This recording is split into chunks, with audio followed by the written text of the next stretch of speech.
What's up, guys? I'm Reckless, and welcome to Breaking the Fourth Wall. It is Friday, September 29th, and it is also week 3 of Xur.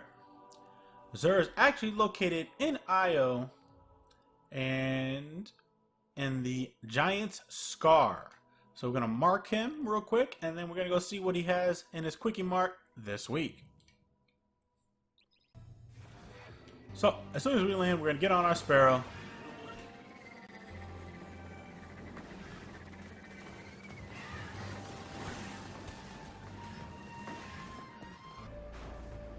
And here he is.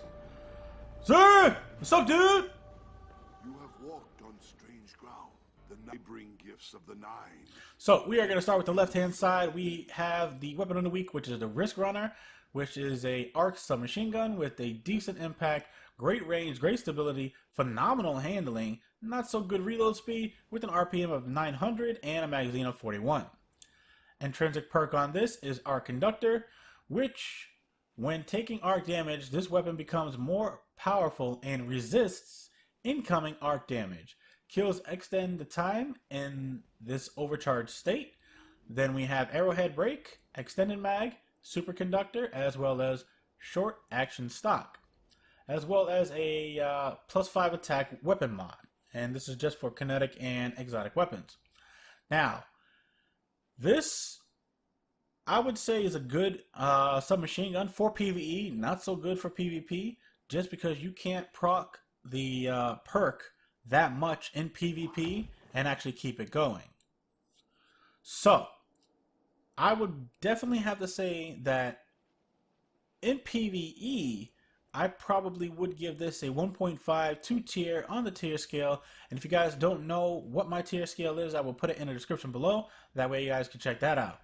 So, like I said, a 1.5 2 tier 2 in PvE, but I'm probably going to have to give it at least a tier 3 to 3.5 in PvP.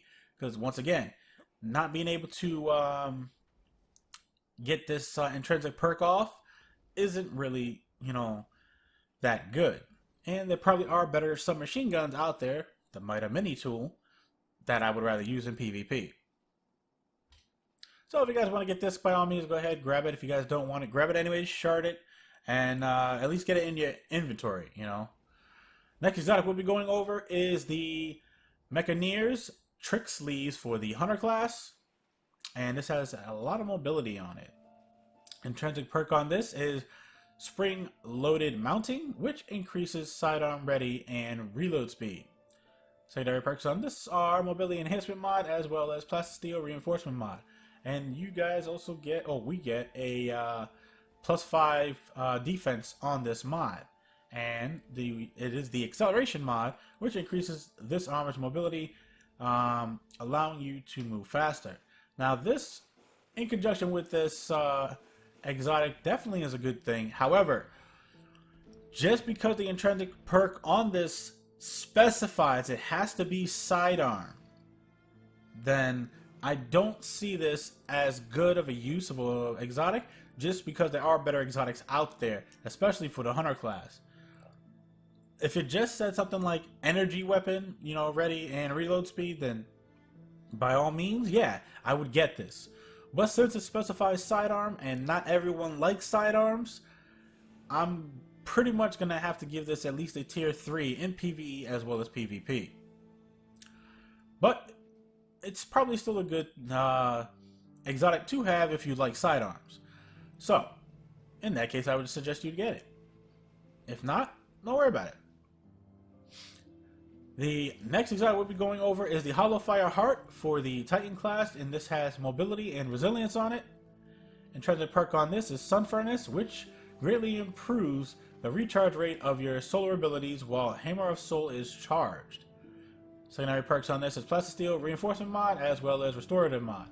And we also get a Solar Impact mod, which gives you +5 defense. And this says solar melee abilities recharge faster. That is amazing. So, because of this being specific to your Hammer or Soul, obviously you need your Hammer Titan.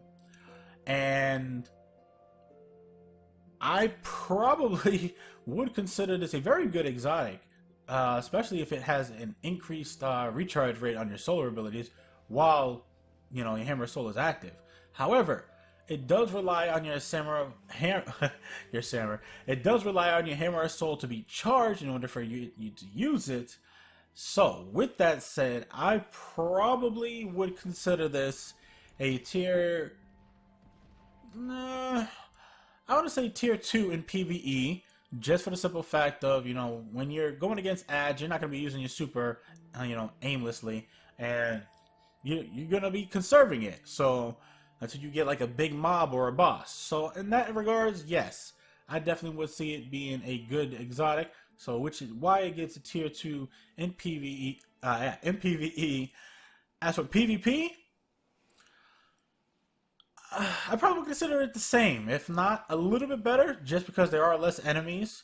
So, a tier 1.5 to tier 2 in PvE. So, definitely get this if you guys don't have it. Next exotic we'll be going over is the Transverse of Steps, which is a remake from the original in Destiny 1, and this has good mobility and recovery. Treasure perk on this is Strange Protractor, which, while spraying, movement speed is increased, and energy weapons are automatically reloaded. That is amazing. I'm sorry, that is amazing. Why have I never thought about using these? Oh wait, that's because I never got it. Thank you, sir. You got me something that I never got before. Then we have mobility enhancement as well as plastic steel reinforcement mod for those other awesome perks for this exotic. And we also get a +5 defense and a self-repairing mod, which increases disarmament recovery, allowing you to recover health faster. So, this thing is probably amazing. Like I said, if you guys don't have this, I definitely would suggest you get it. PvE and PvP, this is definitely a 1.5 to tier 2 in PvE and PvP. Just this intrinsic perk alone is amazing, and the fact that it doesn't specify a specific weapon, and it does, you know, specify a specific type, which is just energy weapons, that's amazing. You know, and they automatically reloaded. Wow. that just keeps you in the fight and just keeps you going. If you guys don't have this, grab it, please. Just grab it. Just enjoy it as much as you can, and just hallelujah. And that, fellow Guardians, brings us to the end of the video. Like and share it if you felt it was helpful. Subscribe and turn on notifications for more Destiny content. Feedback really helps out the channel. Thank you guys for all of your support. And remember, own your success. And I will see you guys next time.